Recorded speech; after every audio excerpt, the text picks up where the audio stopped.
Salamat sa inyong mga pangaral at pagmamahal. Ang inyong mga aral ay binibigay ng kalagayan sa aming buhay.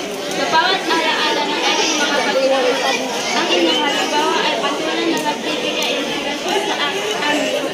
Maging sa paglipas ng panahon, ang inyong mga aral at mga palitan mananatiling babala aming paglalakbay.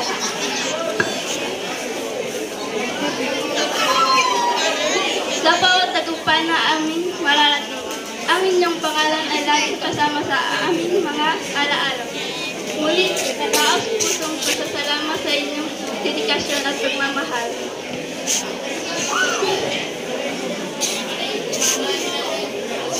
Hanggang sa muling pagkikita, ingat kayo palagi patuloy na maghingin ang inyong mga aral sa iba pang mga mag-aaral. Maraming salamat at paalam. Aming minamahal.